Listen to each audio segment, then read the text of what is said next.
Hi guys, we are back again on the Build with Mel show, and I have Caroline here with me. So Caroline's actually one of my friends, and I've actually seen her startup go from starting to where she is now, and it's quite impressive.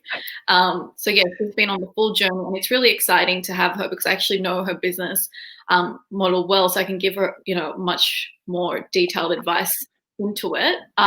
So Caroline actually has a really cool marketplace, and it's basically for people that don't want to rent out their Airbnb and don't want to give it away for the whole night, but they have a beautiful home or a car or a location that they want to offer to use for a couple of hours to shoot at. So content creators can then go and find these locations and book through Skoutli. So that's what she does, and I think it's a really cool idea. Caroline, how did you even come up with that? Is that I remember you told me once, because I've seen your pictures so many times, but was that an experience? Were you in content creation yourself, or how did you come up with First, Skoutli? thanks, Mel, for having me. I'm so excited. So it came about when I had my previous startup. I was doing a marketplace for commercial kitchen space, and some people were contacting us for photo shoots to use our kitchens. And when I closed down the business, I was thinking that maybe there's something to do with locations. And when I asked people what do they do to what do they use for location for photo shoots, some people told me that there's a few different options. Or you have to use a very expensive location scout, or you have to go find a full house or on Airbnb and you have to rent it for a full night. And the other option was to ask all your friends, your family, and all your network. And that was difficult. And the negotiation and also the search is very difficult. That's where we really focus. It's if you just, for example, want a pink bathroom, you don't want to go on Airbnb and look at every houses and every bathroom. It will be taking you forever. So we focus on really finding what you need. Oh, amazing. So you're saying that, on Skoutli, you can literally type in pink bathroom and that actually will generate results. If I actually go on there and type in pink bathroom, it will show me anywhere pink bathroom. Let me change that soon.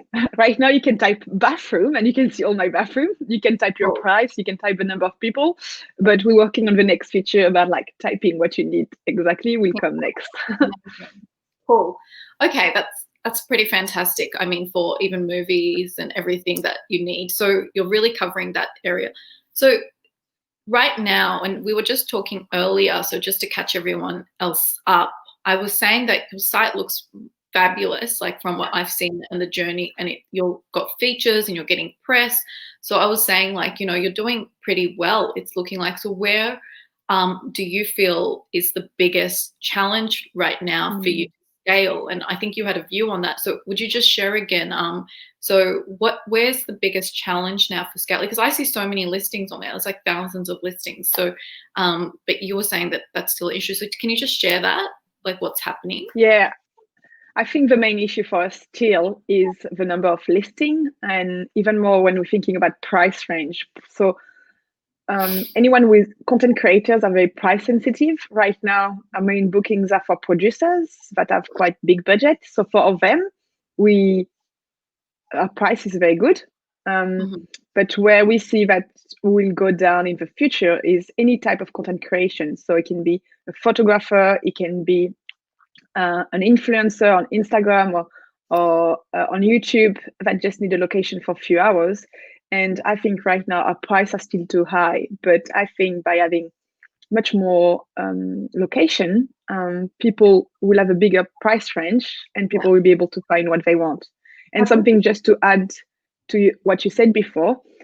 So it doesn't have to be only beautiful. So we're also looking for very normal or ugly is even more difficult to find, because finding a beautiful location, there's kind of a lot of people doing that. Where we are different is we want to have a massive range of choice, where if you're looking for an ugly bed setting or ugly bathroom to do an ad or to do a music video or something, you can just find what you need. Yeah, I saw that. It's a lot of variation is important because you need to create realistic scenes in all these, so it can be all the different scenes can be created.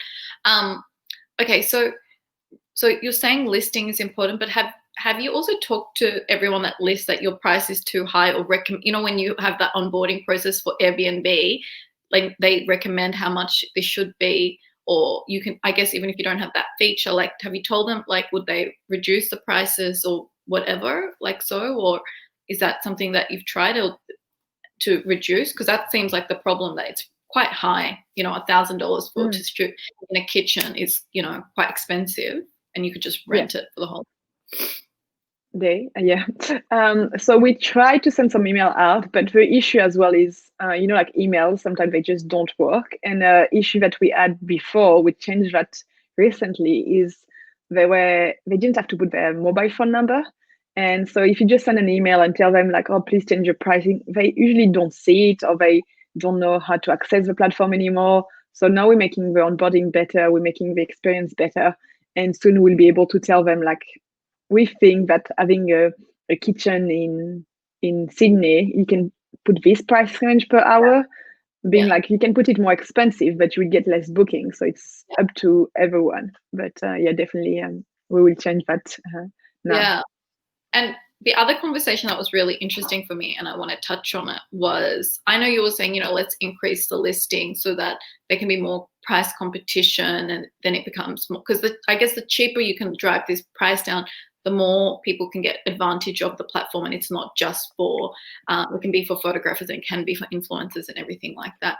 So what I wanted to more talk about was, you were saying that you still couldn't service the market in a lot of, categories. And I was trying to say, is there a particular location plus, particular item or location plus, where, I don't know, a car in a particular location that keeps coming up? Like, do you see any trends in terms of, I need this, I keep missing out on bookings because I don't seem to have this category in this location? I will not say like one category in one location yet, just because still we're probably not big enough and we don't have enough data to be able to say that. But I keep receiving requests that we cannot manage, just because of like the type of style that they want, something very particular. Like, for example, retro. We only have few houses that are retro house, and this guy used to do shoots, and they always think that they should get much more for their house. Where I really want to focus is not people that use their house for shooting location before, is like people that have something that they don't realize they have, and they can make a lot of money out of that.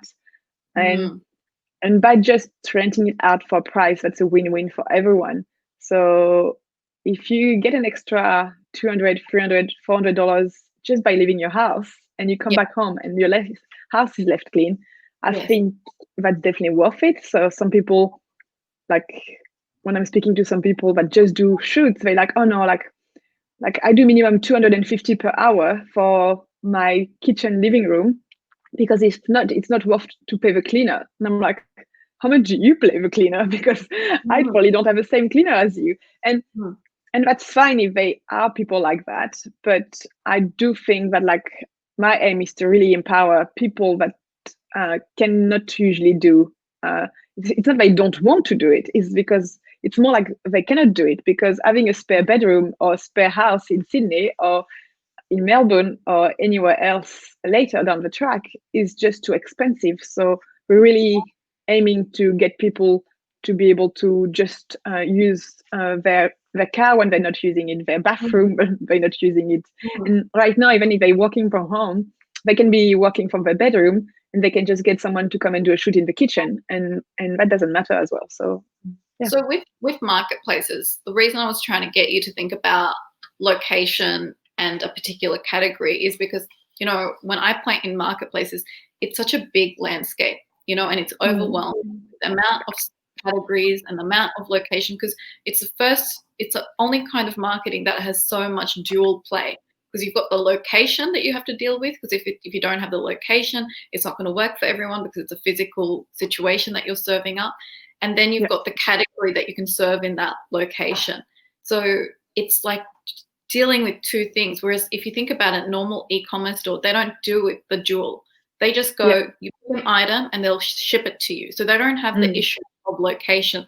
You're dealing with a marketplaces are so difficult because you're dealing with the problem of what is my asset and what location it is. So you've got a complexity there straight away. And then you've got a two-sided situation where you're always feeling like I don't have enough of this, I don't have enough of that. So I always try to say with marketplaces, and the way that I've seen how marketplaces have grown, it is by location and category focus. And once you try and start serving on, I'm going to do Sydney really well with these particular categories, and it's overwhelming as well because I have many categories, but I saw you're getting pretty cool in the car scene, like the vehicles that you're doing. Like it seems like a real differentiator. And I've seen that you've kind of really pushed yourself into having a proposition and change your page title and everything to really serve up vehicles. So that must have been a niche that you found out of nowhere that has really served you well. Is that right? I think it's coming. We didn't get that many bookings yet for cars, but it's definitely something that like we get more requests. I think the main thing, if we had to choose one category in one location, will be kitchen in Sydney are very, very popular, and I will never think about that.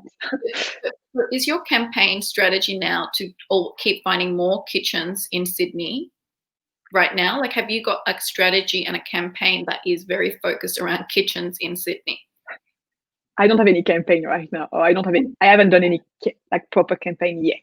So that's all right. But is there a strategy in your head that goes more kitchens in Sydney will result in more bookings of this? Like, is that something that you've thought about or are thinking about now as we're talking about it, that as we're breaking it down and we're talking about it, if we had an objective, let's have an objective that if we got more kitchens in Sydney, would that at the end of the day result in more bookings, do you think? Yeah, and anyway, if someone start to list their kitchen, they will also list, like, I can also list my living room and my blah, blah, blah. So by just even focusing on kitchen, it could also help by getting much more total inventory anyway. Okay. So kitchens in Sydney. And what would be your second category that you'd be like, if I could get X in this location, if we talked? So I keep bringing you back to this because in marketplaces, I really like to talk like this, and I'll explain why, because the whole marketing strategy sits behind location and category. So that's why I'm really getting you to focus so we can go on this journey. So what would be your second category that you think, and what location would that be in that could really get you bookings that you're missing out? I would say swimming pools in Sydney as well. Okay. So we've got two now. And even more right now, heated swimming pool. Swimming pool right now. Okay. Because they need to do photo shoot pretending that they're jumping in the pool and everything. And right now the models, Caroline, to jump in the heated or the cold pool, like we need it as well. You probably have to pay them less if you have to jump into a heated pool. Okay, cool. I love that. Okay, so we've gotten down to two categories. So now we're just going to focus on that, and that's how I really like to work marketplaces, is by category and location. So say that now you're going to try and get as many listings of people that have swimming pool, and I think you've got a pretty good. Are you comfortable with your digital strategy on how you would find people who have pools? Like, what's your strategy in actually getting listings of people that have pools in Sydney? Because I mean, that's a lot of people. How would you go? How are you kind of going about getting those people to come? Usually the best way, what we found so far, is when we get a special request and publish it on as many Facebook group as possible, and just ask people, and all the inventory that they send us for this shoot, we send it to the client, but all the one that got picked and didn't picked, we list them on the platform. So far, I would say most of it is that, and also when we look at other inventory, like for example, it can be swimming pools, but like different hotels, a type of accommodation, we also try to contact them by email on different platforms. But we haven't done. What I'm looking next is looking at Facebook and also Instagram, because many people post swimming pool on Instagram, but I didn't take the time yet to be able to see how can we even target them, because there's, I'm sure, some simple ways to do it, but you know what it is. Okay. Have you tied up with real estate agents at all? I tried at the very beginning. Yeah. And how did that go? And They cannot get a commission straight away, or they don't get much money, or like they don't really want to like ask their owners. What about this? You can buy ad positions in realestate.com. Have you seen that? It's an in-browse experience. And I'm now talking outside of Facebook and typical, because this is an untypical, like what you're trying to curate when people are looking to rent and they can't afford maybe that this is where you'd probably want to appear, very much so at the front of when people are having a browsing experience and they're about to buy a house or rent a house. That's when you're actually thinking, oh my God, it's going to cost me X, Y, Z, right? So I personally think I would spend on that platform, being realestate.com. And I think you can take a buying position even from Google to serve it there, because they have ad networks. But I would really focus on that browsing experience, whether it's domain or real estate. And as you're browsing, they've got people that do pulls. They're like got little ads there that come up going, hey, and yours would be like, want to make some extra cash from your home, or want to make some extra. You really need to be, I think, making sure if you're going to spend on ads, you spend it in those domains. Have you looked at that? What it is to potentially buy a position on their application? Thought about it, but finally decided to not do it, just because I was not sure if even people will, by the time that I was thinking like how long it will take for them to maybe have a new house and think again about us. Like I was thinking like maybe just by pushing on Facebook, like for example, like everyone who is listed as like a Airbnb owner, or someone who is like, because anyone can be a host. I was thinking that like it would be cheaper, easier to just get someone that already has a house than someone that is maybe dreaming of maybe having the house. Yeah, I mean, before you spend on Google or with Facebook ads, I'll tell you how I would do that in a second, like how I would do it.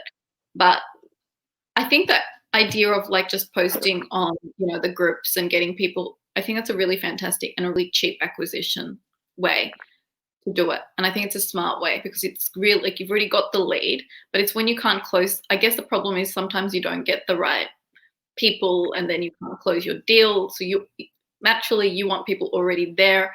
So if you wanted to like, aggressively grow, I would look at the realestate.com and domain.com, where when people are looking to purchase a property or they're making a buying decision, I would be taking positions there, not on those, in terms of lead generating for listing. Now, once say that you took those positions, like, hey, have you got a swimming, you're going to rent a place with a swimming pool and want some extra cash. That's what I see on there. And they click on it and they see Skoutli, this is what you're offering. So now they've left a footprint on your site, right? They've left a footprint. Yeah. So you've now collected data at this point of someone that is interested, and that is really, really cool. Or once they've clicked on it and they land on a site, your registration site, like, yes, it's only a second. It should be really simple. Leave your mail, if no time to fill it in, leave your email. We'll shoot out some details to you about how this all works or something, or an exit pop-up. So you're just trying to get people that are interested for your listing, because you said you had a listing problem. I would be solving your listing problem by taking positions in unique places, not in a traditional Google and Facebook, because I just don't think it will work. But now let's imagine that's what you've done, and you've got you've got these pools and you've got these kitchens that are actually on your site. And there's other strategies, obviously, that you can do with. I'm trying to think whether you could tie up with. Do you know Hey You? That's in Fishburners. Yeah. Have you talked to him about whether there's any potential that his real estate agents, when they sell something, and whether they could mention your company, that it can be listed there or not? Like, has there been any? Because I do think partnerships, and I know you're trying to do that, could be valuable, but I keep thinking playing into that real estate market as much as possible. But if you can't play and partner, just take the ad positions, at least spend the bit to see if it's a good return. So we've got all these pools and everything now. So someone's now come on, and how are you going to get people now to find out that Skoutli has these pools that they can now book and do and undertake photo shoots or whatever? Like, how are they going to find out that you've got all these pools and kitchens and in Sydney? So tell me about like what you're doing right now and what you think you need to be doing as well, so I can kind of guide you on what I think. So what we started to do is contact many producers in Sydney that do advertisement. That's our main focus right now. So yes, LinkedIn right now is a big tool for us. We also had some email campaign that we used, and we had a bit of word of mouth starting, so that's a good thing for us. We did try to look at influencer, like Instagrammers, early on, but at the early stage it was even more expensive on a platform, so they were definitely it's definitely too expensive for us. I still think that it will be the future of Skoutli, where content creator will be able to book location everywhere, traveling at some point again. Where they travel for their shoots, they will be able to go everywhere. But that's, I think, down the track. Same, we need much more inventory and affordable inventory for them, and also like different, like like a beautiful view or like something very cool in your garden that they can use as an Instagram post. Like someone wants to do an ad for eBay, will be very, very different. On the swimming pools that you've got that they can jump into. Exactly, and because if you have enough swimming pool, you will have enough different swimming pools that are like interesting. Because the issue with pools, for example, if you only have like 10, they sometimes just look exactly the same. So you need something a bit different. So I say that I'm an influencer, and where would I go and be like, I want to do a photo shoot? Where would I go to? Or if I'm a photo, person, where would I normally go? And you said, would I do you think I would ever go on Google to find a location, or where would I go? I would just go to Airbnb, you think would be my natural? I think step one is they usually ask on Facebook, and that's where we got some good leads, is like people tagging us and be like, hey, Caroline can help you to find this, or people saying like, check Skoutli, they do that. So that's where we got some good leads from that. And of course, many people don't know about us. So it's like, how many people can we tell that we exist and they can remember us? So at least when their friends are looking for something, they know about us and they tell about us. They do sometimes look on, there is a bit of search on Google, but it was not very big, I think.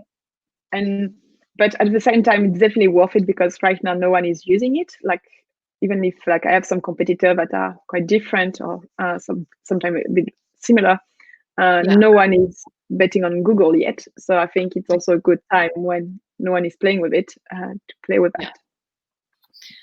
So I want to go back to Facebook, because I think there's a potential strategy. There's a really cool strategy there, and I want to talk about it. So you know how like you've already found out about LinkedIn and like the kind of titles that are working in LinkedIn that you want to target. Now with Facebook, you can also drive traffic to your site the same way. I have done that, and sometimes you don't have a lot of success because you're just kind of spending money to do brand awareness, that you've got these pools that are there and they're not ready. But it's really like, it's about once you kind of land them there, you have to quickly try and get their email. So if you don't have something to capture that lead, if you don't get further information, it's a real big waste of time because they're going to forget about you. They're not going to make that buying decision. So what I'm saying is there has to be a content that's got to be created. I'm just thinking how I would do it. You've done those videos I've seen. It's really looking nice. And I would target them at job titles, knowing that they're creators or something. So Facebook allows you to actually target by job titles as well. So have you done some of that, targeted by job titles on Facebook? I tried a tiny one, but I was just me trying, so I think it was very unsuccessful. No, it was not that unsuccessful, but with that video that I saw, with that the video, the video was too long, and I'm still waiting. my brother helped me to do it, and I'm still waiting for my brother to change some of it so I could make it shorter, because the issue was it was too long for an ad. So I need to make something like tiny, like very short. Once you see an ad, right, and you go and you see it once, did they click on it or did they just view? Nothing happened. Like, did you let them send them? There's been some clicks and some people went to the website, but yeah. Did you try send message by any chance? Like, did you try a campaign with send message, like to inquire and find out more? No, well, I don't know. I don't even know what this. So when you set up the Facebook ad, the call to action, one of them can be send message to us. Okay. So it doesn't have to go to the website, because you see, when you go to the website, you've lost. You don't really know information, or you can't contact them again, other than doing a retargeting ad and spending more money. So what I'm saying is, if you ask them send me a message so they can talk to you, then you all of a sudden, start actually having dialogue with them. You can start collecting data, and you know that these are the people that potentially could be interested in the future to deal with me. So send message is a better tactic, I notice, than just sending them in the middle of nowhere to a site. So what I'm saying is, when you're running these campaigns, you have to think creatively, like, how do I get this person, and how, because you've got to create 7 other touch points with these people now. So how are you going to create that touch point again? Because they're not going to spend, everyone that goes, they're going to spend lots of money as soon as they see my ad. That's lies. That's not real digital marketing. The real thing is you're just spending money to get something. And you just want to either and the only reason you're doing an ad is so you can contact them again. So if people start thinking like this, and I'm just spending X amount of money so that I can talk to them one more time, but the second time I can talk to them is for free. I don't have to pay for the privilege of spending the ad. So how can you talk to them again without spending money? Should your mind. So if they send you a message, what happened is, now you can see there's an application. I want you to look it up. It's called Manychats. Yep. Okay. It helps you manage all the inflow, because a lot of people send messages. It lets a team sort of manage inflow of the influx of leads, that you can actually keep track of what's going on. And there's lots of automation built into that. Check it out. It's called Manychats. Okay.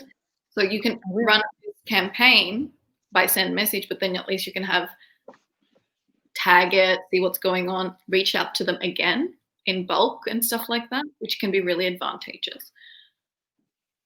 So going back again to that whole Facebook situation. So just one question about that. Do you do it directly from your Facebook company profile?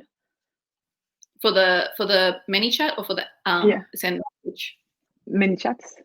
Manychats, you go there and you'll connect to your company's account. Yeah. And it will connect to all the pages and whatever you want to connect. Yeah. So we've got these people that we're targeting potentially on Facebook, and we're building brand awareness. Second creative that I think is really interesting for me, that I would serve to them, is what is the average prices of shoot locations? Because I think they're interested in that. Don't you think? Don't you think that's interesting knowledge for them? So they can download the report. I would do a report, like it may be a 10 or 15 page report that you just put together of all these things in your site and what are the average, prices, because people want to know this. The only reason I would do that is because I want their emails. Okay, so I want their emails, and I don't want to pay again to talk to them, like retarget to them again. So I would create a report, and it would be something like download. It would have the download button, because I think there is one that you can download, and I think I talked about this in one of my previous Build with Mel, and it's called a high intent Facebook ad, where it's called the lead generation is where you start. So it's a lead generation is when you click traffic or conversion or whatever. So I'm saying that pick lead generation. Once you're in the lead generation, you upload, like, this is the report, blah blah blah, download this one-off report, and you target it to all the job titles that we talked about. When they download, you can choose on the form what kind of form they have to fill out, and there's an actual tick box that you can say, I want high intent. When you have a high intent, everything's pre-filled for them. Okay, as in their detail. It's not, they don't have to sit there and type in what the email is. Facebook just pre-fills that information, and they just go okay, and they get to download the report. And you just have to provide a link to the report, whether that's a Google Doc or whatever. It's a link. So once they kind of provide their email, they get access to this. Okay.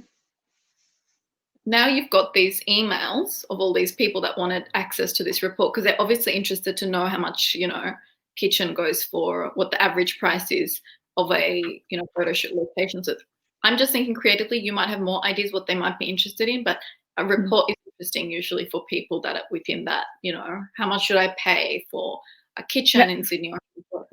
Once you've got their emails, so you must have already emails of people that are subscribed in, but you've got these emails. What do you think what kind of content would you think that you should serve up to them to make them remember that you are here, like Skoutli is here, when they are ready to make a buying choice? Like, what do you mean, like, when they're ready? Because we don't really know when. We don't know. We don't know when they're going to be ready. They might be ready tomorrow, and they might be ready in 7 months' time. So when they are like hunting for a place, because we don't know, they might be out of work when they've seen and downloaded this, like they might not be doing it right now, or they might be busy on another shoot and they've already got their schedule. But we don't know when the buying decision or the buying decision cycle is. Okay, so some of them it's going to be tomorrow. Now they've seen your ad, they've downloaded your report, they've forgotten about you at that point, but you've got their email, right? So what kind of content would you have to serve to them in that email to remind them that you are here and you do have location? So what do you think that would be valuable for them? I think just showing them like the new location on Skoutli, but also like what was the last shoot that happened on Skoutli. Like we're creating a new section on Skoutli about like all the new shoot that people did. And some of them are like very cool ads or very cool shoots of short movie. So also showing them like maybe some small snippet of what happened. Perfect. So if you can commit to one email every fortnight to everyone that has ever come through that funnel, that is, and I would do this to the whole everyone that comes through the funnel. So just like, so there'll be 2 emails. One was all the new listings that have come on.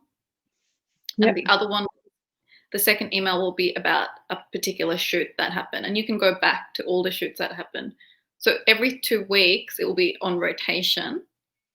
And it's just a simple email, not too long. It should take you no longer than, 2 hours to write up. Hey, and it should come from you maybe, because it's like still the company is, small enough and it's personal enough, and hey, and you know how to do it. So it's just like, hey, I just wanted to show you guys, and it should just have, these are the kind of the new listings that we've had.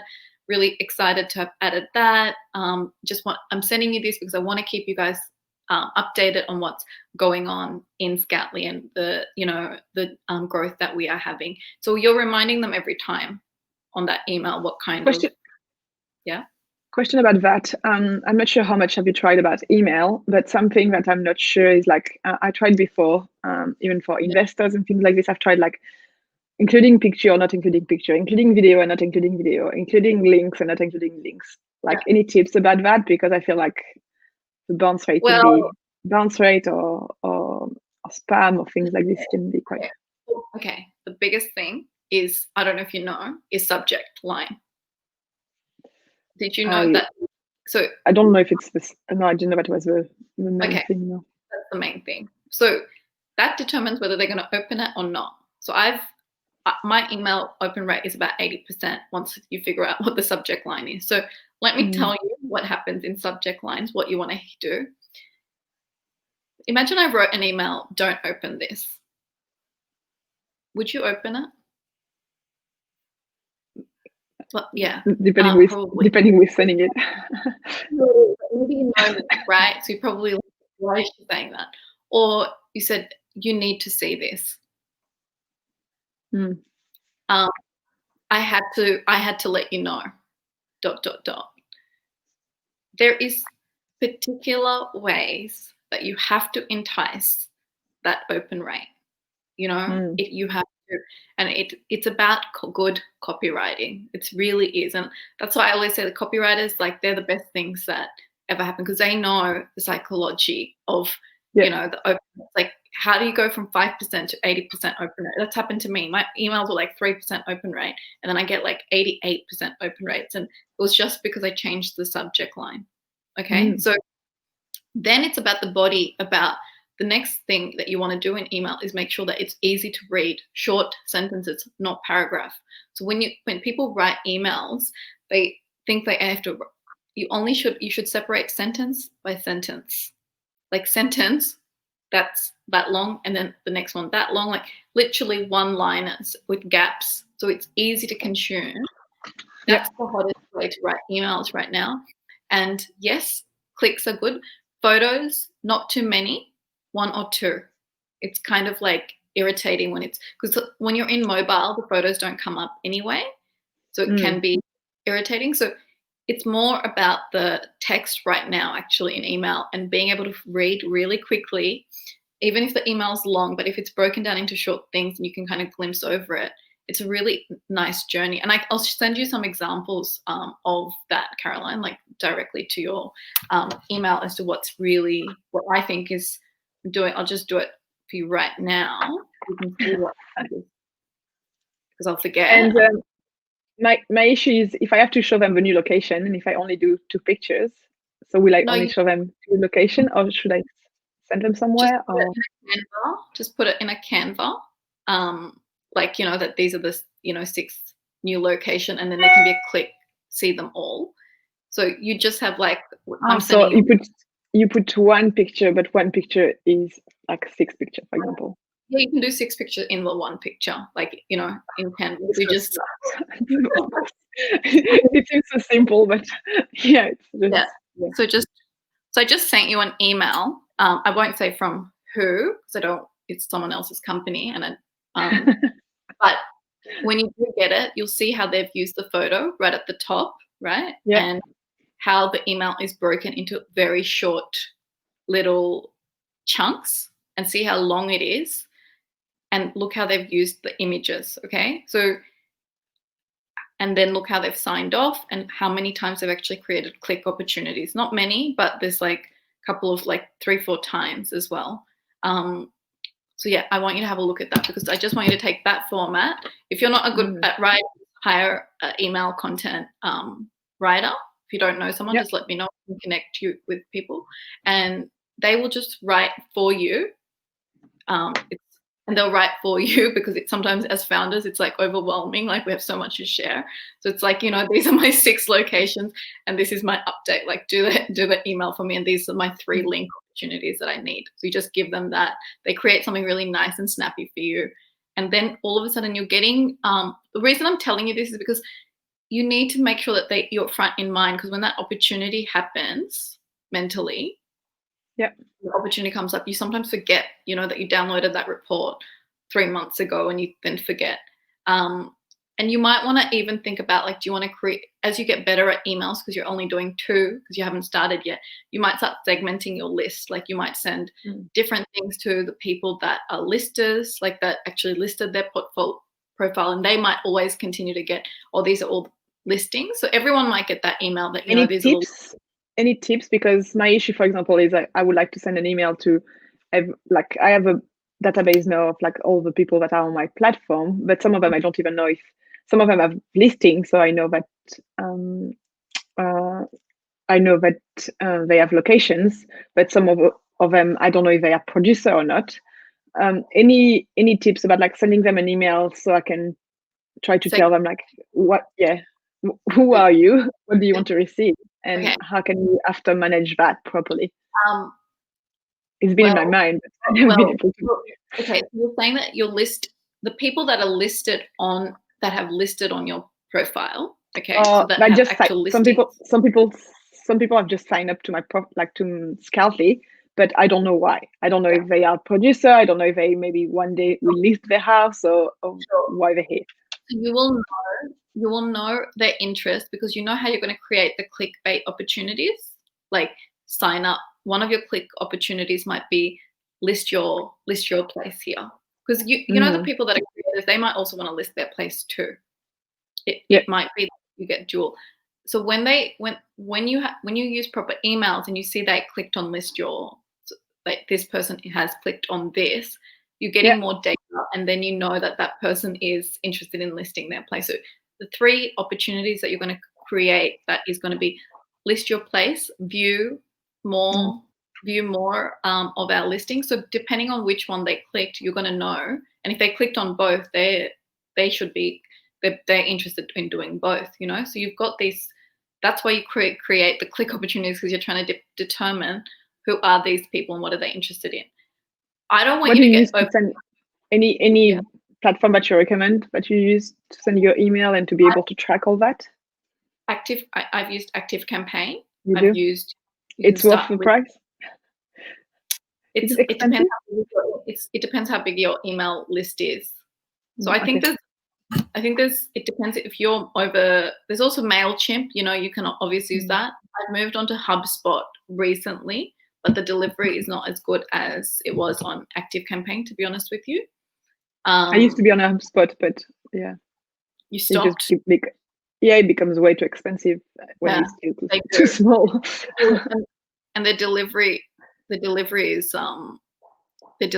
like not that great, to be honest. So I'm still wondering why that is. I'm just trying to work on that with them. So I think if you've got it, there's also other really great email lists as well. But I tried Active Campaign. It seemed to work for me. I think there's also obviously MailChimp. I think it can give you the same thing. You want to start, honestly, like all the stuff I'm telling you, like you'll slowly get there. Like, oh, they clicked on this. Now what do I do? It's better to just keep it simple and just say, and commit yourself to 2 emails if you can of what we just talked about. Yeah.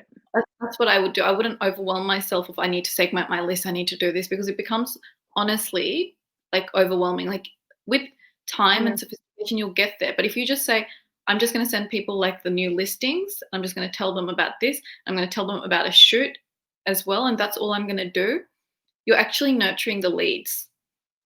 You are. Yeah. And just make sure that it's fresh content. It's not boring. And I've sent you an example of what it looks like. So check that out and just follow that. Yeah. So we've talked, tell me anything else. Like I've talked to you about like going with the Facebook ad, going with the Manychat high intent strategy and the download the report. And I think this email thing is going to really pay as well. What else? Do you know Instagram a bit or a lot or at all? I do. I mean, Instagram is managed by Facebook as well. In terms of the ads. What were you wanting to do on Instagram? You wanted to I'm not sure. Like, for example, it's like search by keywords, things like this, like trying to target people that will post, for example, like if people post about location, or if people look for location, or I don't know. It's not like to start with it. It's not like Facebook groups that it doesn't have the it doesn't have the thing that Facebook groups has. That's my experience on Instagram. Where I thought Instagram is, I invested a lot of time into influencers on Instagram. I grew my Instagram as well, to more than 10,000. And then it's a really long game, by the way, Instagram, because it already had so much maturity and time. But I do think, good content, you can play into it. But I found it very difficult to penetrate Instagram unless you had big budgets and you can work with the influencers on there, and you're just about brand and everything like that. So me personally, like when I put my ads, when I do put my ads on, I do take positions in Instagram, but what I see that pays more is these stories, like messenger stories and stuff like that. In Facebook, it just pays more in terms of it's a lower cost of acquisition, it's cheaper, and so yeah, with Instagram, I think you would do really well, definitely, but you have to have, I think, big pockets because it's already so matured, very matured platform. It's got a lot, and if would you go and be? You're right. I might go and be like, wow, I really like this pool. Like, and have you interviewed the video creators and stuff, like on how they search for pools on there or using Instagram? Like, or do they just get inspiration from there? To be honest, I'm not sure. Yeah. I would want to know if they make buying positions there or if it's just an inspirational kind of thing. That would be interesting. When you take the ad positions that I told you about taking, like download the report or the other sort of stuff, you can take positions there. We didn't cover one thing, Caroline, like if you've got some more budget left after you've brought in the leads and they've landed on a particular page, you can retarget them and show them a carousel ad of all your locations. That, as you know, when you land on Airbnb, based on a URL that you land on, they kind of show you later on the carousel of all the stuff, so it keeps it in your mind. That's something you can definitely invest into. So if you want to keep going and having and getting people to keep thinking about you, the email thing is a lot more cheaper, because it's not costing you every time. But the retargeting ad is a different position you can do. So based on every URL that you have in Skoutli, you can actually set up. So if there's kitchen, I think there's Sydney/kitchen. I'm sure there's a URL for kitchen Sydney. If someone lands on that, yes, they need to be changed. I was listening to the other. Yeah, I was going to tell you that as well. I forgot to tell you, but I hope you picked it up from my other show that the URL is really important for you as well. And I know that we need to change that. I wanted to make sure that we had the new site before trying to change anything, because definitely take. Site, so. And did you know about locals? Do you know about schemas? Schema markup? No. Okay. So schema markup, since we've moved to the SEO URL situation in marketplaces, schema markup is amazing. So you can mark up every page automatically. You can tell your web development team that put in a local schema markup on each profile you have, and you can tell Google that this is a local, listing, and this is, about photo shoots, or this is about car, or this is about blah, blah, blah. It kind of helps them understand, like, what is this page about? So I don't know which kind of local schema you can use, but I was thinking, like, there must be local business schema. Like, this is a photo shoot. This is a car. There might be one for you. So there's like 1,000 pages of local schema. It usually works well for like hair salon marketplaces or beauty salon, which aggregates business owners. But there might be one for you.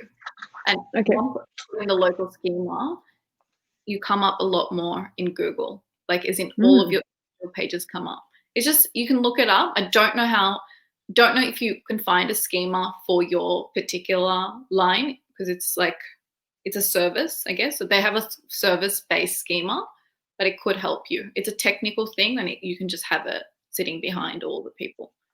Okay. No, I didn't know about that. Cool. Thanks. That was the sort of last thing. That's like, because I don't want to overwhelm you on it all.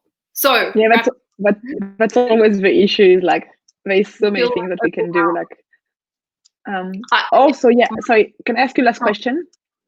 Yeah. So we're starting to do blog posts, and we're just going to publish them. And I heard your last BuildWithMel, and we're like, be careful about your content and everything. I was like, okay, so I need to make sure that like we're going to publish them. How we like? What's your top tips about like what do we need to make sure that we do when we think that the content is good? But any special tips about that? Okay. So if you're going to post content, one thing that makes good content is that it has images and text throughout now. Yep. So, for every 3, 4, 5 sentences, if you can put in an image, that rates really well. The longer, like the 1,000 to 1,500 word is, really good. And also it's like 7 steps or 7 things or the how to do this, like those kind of does really well. And my biggest tip is I would be looking at a keyword that you want to rank for, and I'd be looking at what blog is doing well, and I'd try and outbeat that blog. So I wouldn't be like, I think that I'm going to today wake up and write about swimming pools. I wouldn't do that. I just wouldn't play like that. It's very much about what's the best content that is rating for that keyword, swimming pools in Sydney. And that's the only thing that you want to do is look at that content and see how you can make it better. Yeah, I love this idea. Yeah, we definitely didn't do that yet. To do that. So don't think about ideas, just look at what's ranking better and write it better. That's the big thing.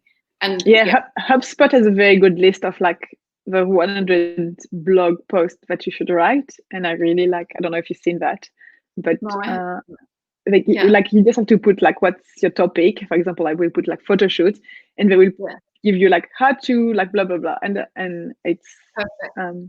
It's very good. Look at like exactly keywords of like if it's like swimming pools in Sydney, I would be writing like the 10 best swimming pools in Sydney that you want to see, because you're trying to drive traffic to people that are trying to get swimming pools, and you're trying to rank for that particular keyword. So or 7 places you have to shoot in Sydney, so it's very concentrated. Does it make any difference after if you publish it on your website and after publish it on LinkedIn or publish it on Facebook? You have to do your website first, always. Website first, then after you republish it outside? Then you can do Medium, LinkedIn. So it's always time stamped. So it's about the timestamp. So you want to make sure you do website first. Otherwise, it can look like you plagiarized content. What do you mean timestamp? I don't know this concept. Because you timestamp, like as in you published it on website first, that will be the major domain. So you haven't plagiarized the content, right? Because it's Google is worried about you plagiarizing content. So when I'm telling you go and look at the best content, and I'm kind of telling you plagiarize that, but I'm kind of not, because I'm saying write it better, like provide more value. So Google doesn't like you to do plagiarism. So if it would be very easy for me to go and look at the top blog and just copy and paste it, and that will never rank, because they can tell that. So if you go and post your article on LinkedIn and then you post it afterwards on your website, it looks like the authority is there with LinkedIn. Yeah, cool. That's a very good point. I didn't even realize that. Go crazy. And can you, like, for example, if you interview someone in your, like, if you're speaking about someone or a project, so do you link them into your blog post and link them as well into your post on?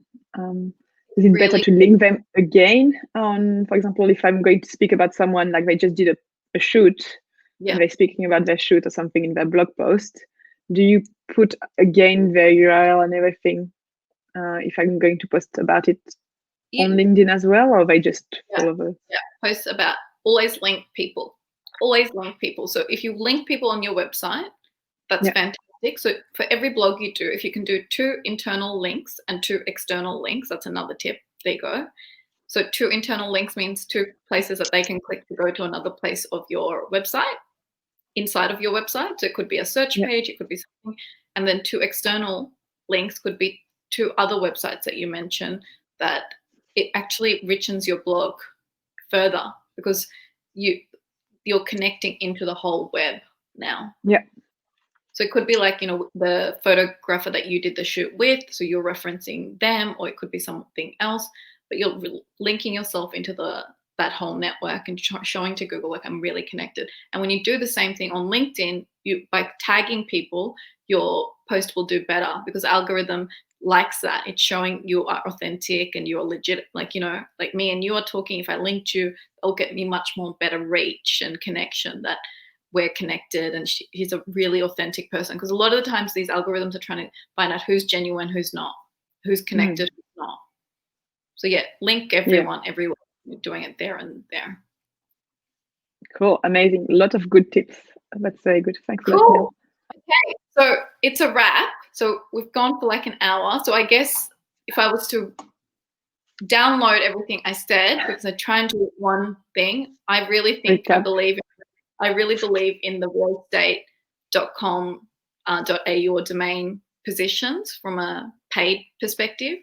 I believe that you should focus your marketing campaign like we did in terms of Sydney swimming pool, Sydney kitchens. Like, that's how it should be led. And then it should be targeted through things like the Facebook ads, or like the Facebook groups, and like the realestate.com. In terms of lead generation and getting people to book, I believe that you can use Facebook ads in actually targeting job titles, just like you are on LinkedIn, and lead generating them in by showing them and sending them the ability so they can send you a message. So it was a different strategy than sending them to your actual website. And the second strategy I said was let them download a report and then nurture them and nurture everything. And I think the biggest tip that I think will really be helpful to you is to start these emails twice every month about these are the new listings. And the second email is this is a shoot we did. So, and then we wrapped up and we talked about your URLs and your blogs, and that's a much more longer term game that you can play, and schema and all that. But if anything that I'd love you to start doing is definitely the emails, because you've already got them and you can start going. So that's it. That's it from me. I hope it was useful, Caroline. And it was super useful. So thank you so much for this. We'll be back next week, guys. And that's it for today. It's a wrap. So we are. Thank you for doing it. Thank you for coming on, Caroline. Bye. Bye-bye.